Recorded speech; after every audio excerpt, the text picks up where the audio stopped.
नमस्कार। अपना जो आज का टॉपिक है रीतिकाल के प्रमुख कवियों में पद्माकर। पद्माकर रीतिकाल के प्रमुख कवि हैं। रीतिकाल के अंदर पद्माकर का नाम आदर से लिया जाता है। बिहारी के बाद में सर्वाधिक लोकप्रिय अगर कोई कवि हुए हैं तो वो पद्माकर हैं।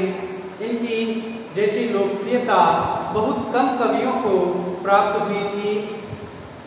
इनके पिता मोहनलाल भट्ट, इनके पिता का नाम मोहनलाल भट्ट था।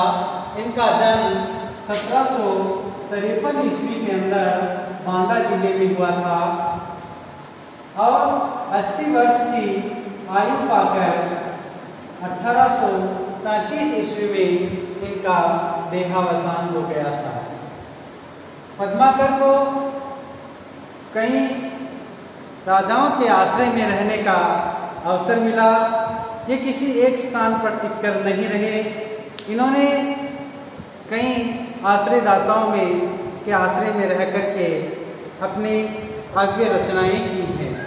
जैसे कि इन्होंने अवध नरेश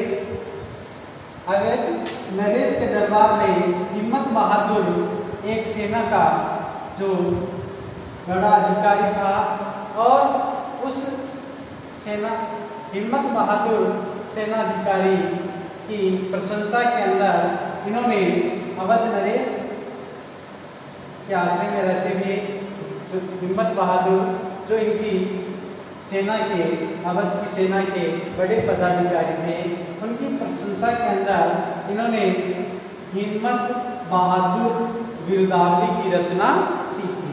हिम्मत बहादुर वीरदावली की रचना की थी। इसी प्रकार से इन्होंने सतारा नरेश रघुनाथ राव, जिसे राघोबा के नाम से जाना जाता है। सतारा नरेश रघुनाथ राव राघोबा के आश्रय में ये रहे और वहाँ से उन्हें 1 हाथी, 1 लाख रुपए, 10 गांव प्राप्त हुए थे। तत्पश्चात पद्माकर जो थे जयपुर नरेश प्रताप सिंह के दरबार में आए।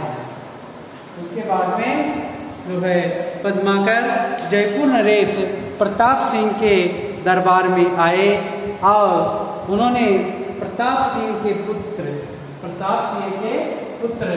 जगत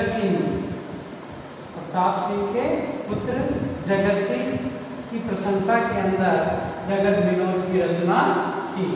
जगत विनोद की रचना की। यहीं पर इन्होंने अपने अलंकार ग्रंथ पद्माभरण की रचना की।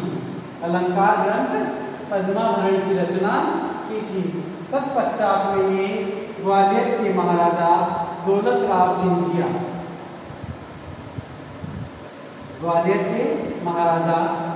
राव सिंधिया के दरबार में आए और यहाँ पर इन्होंने हितोप देश का जो है अनुवाद किया था। हितोप देश का भाषा अनुवाद किया। ग्वालियर के अंदर रहते हुए इन्होंने हितोप देश का भाषा अनुवाद किया था और अंतिम समय में इन्होंने ग्वालियर में रहते हुए फिर ये बूंदी चले गए और कुछ दिन बूंदी में रहने के बाद में ये बांदा आ गए थे और बांदा आने के बाद अपना अंतिम समय पास में आया हुआ जान करके इन्होंने अपने अंतिम समय के अंदर तो अंतिम रचना है प्रबोध पचासा की इन्होंने रचना की थी और इसके पश्चात ये गंगा तट पर रहने लगे और वहीं पर इन्होंने अपनी प्रसिद्ध पुस्तक गंगा लहरी की रचना की थी। गंगा तट पर रहने लगे और यहीं पर इन्होंने गंगा लहरी की रचना की थी। इसकी रचना की थी, गंगा लहरी की रचना की थी। हिम्मत बहादुर वीरदावली हिम्मत बहादुर वीरदारी जो रचना है इनकी वीर रस पूर्ण रचना है। कैसी है? वीर रस पूर्ण रचना है, वीर रस से ओतप्रोत रचना है। जबकि प्रतापशाही चैत्र के प्रताप सिंह के दरबार में लिखा रहा है। प्रतापशाही जो है एक चरित्र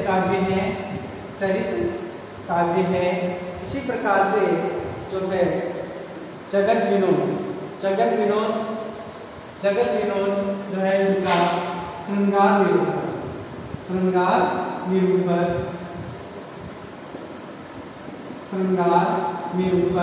ग्रंथ है। जगत विनोद श्रृंगार का चित्रण किया गया है। इसी प्रकार से पद्माभरण इनका अलंकार ग्रंथ है। इसी प्रकार प्रबोध 50 वैराग्य निरूपण से संबंधित ग्रंथ है। ये वैराग्य निरूपण से संबंधित ग्रंथ है प्रबोध 50। गंगा लहरी में गंगा की महत्ता गंगा की जो महत्ता है उसको दर्शाया गया है, गंगा की महत्ता को प्रकट किया गया है। इसी प्रकार एक और रचना आती है इनकी कली 25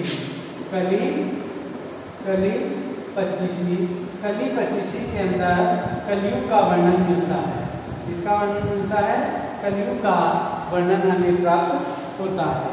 जगत विनोद के अंदर 6 प्रकरण हैं और इन 6 प्रकरणों के अंदर 731 छंद है। जगत विनोद 6 प्रकरणों में लिखी गई रचना है और इन 6 प्रकरणों के अंदर 731 जो छंद हैं हमें प्राप्त होते हैं।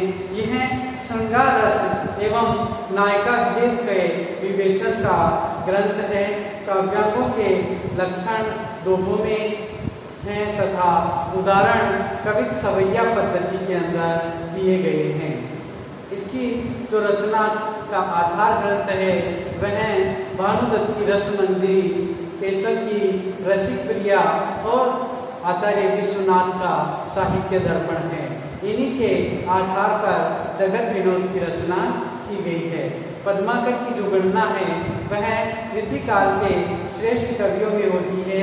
उनकी रचनाओं में कवित्व का जो पूर्ण उत्कर्ष दिखाई पड़ता है, मधुर और स्वाभाविक कल्पना, सजीव मूर्ति विधान एवं उपयुक्त शब्द चयन के कारण इनकी कविता का जो भाव पक्ष है एवं जो कला पक्ष है वह सशक्त बन पड़ा है।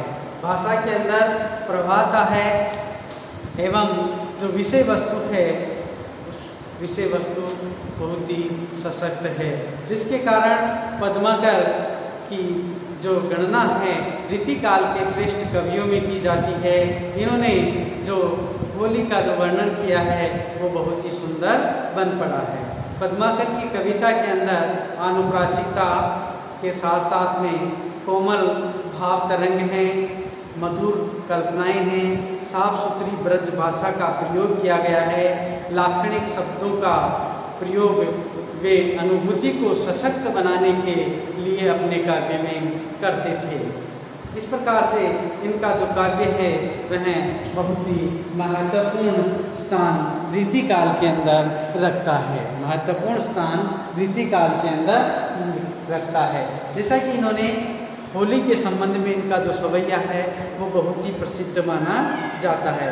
जैसे कि फागु की भीड़ अभीरन में गई, फागु की भीड़ अभीरन में कहीं गोविंद ले गई भीतर गोरी, हाय करी मन की पद्माकर ऊपर नाय अबीर की जोरी, छीन पीताम्बर कमर तेसु विदा दई मेघी कपोलन रोरी, नेन नचाए कही मुस्काए लला फिर आइए केलन होरी। प्रस्तुत पद के अंदर पद्माकर कह रहे हैं कि फाग की भीड़ के अंदर अभीरन यानी अहिर जाति की जो लड़कियां हैं या अहिर जाति की जो गोपियां हैं वो श्री कृष्ण को अपने घर के अंदर ले जाती है और भाई करी मन की पद्माकर। पद्माकर कवि वर्णन करते हुए कह रहे हैं कि वो सभी जो गोपियाँ हैं अपने मन की जो भावनाएं हैं वो पूर्ण करती है। ऊपर नाय अबीर की जोरी, यानी वो श्री कृष्ण के ऊपर अबीर अर्थात गुलाल की जो झोली है वो उनके ऊपर डाल देती है। छीने पीताम्बर कमर तेसु, और श्री कृष्ण का जो पीताम्बर है वो कमर से छीन लेती है। विदा दई मीडी कपलन रोरी, और अच्छे तरीके से श्री कृष्ण के गालों के ऊपर जो है गुलाल मल देती है। नैन नचाए कहीं मुस्काए लला की राइयों खेलन होगी, और फिर अपने नेत्रों को नचा करके मुस्कुरा करके श्री कृष्ण से कह रही है कि हे श्री कृष्ण लला, फिर से हमारे व्रत की गलियों के अंदर फिर से आप जो है होली खेलने आना। इसी प्रकार से जो है लाक्षणिक शब्दों का प्रयोग करते हुए वो लिखते हैं कि एहो नंदलाल, एहो नंदलाल ऐसी व्याकुल परी है बाल, हाल ही चलो तो चलो जोरी जोर जाएगी, कहे पद्माकर नहीं तो ये जगजोरे लागी, ओलो अचाका विनु घोरे घूर जाएगी, सिरे उपचारन घनेरे घर सारन सो, देखत ही देखो दामनी लो डूबी जाएगी, तो ही लगी चैन जोलो चेते ही न चंद्रमुखी, चेते की कहूँ तो चांदनी में चूरी जाएगी। यानी इसमें विरहिणी नायिका का जो बहुत ही सुंदर वर्णन किया गया है। विरहिणी नायिका जो है श्री कृष्ण के वियोग के अंदर व्याकुल हो जाती है, व्याकुल पड़ी हुई है, और गोपियाँ श्री कृष्ण से कह रही है कि हे श्री कृष्ण, अगर आप चलो तो अभी तो वह नायिका जो है वापस से जीवित हो जाएगी, आप अगर उन्हें दर्शन दो तो वापस से जो है वह होश में आ जाएगी। ये था हमारा आज का जो बिंदु पद्माकर, यहीं पे समाप्त।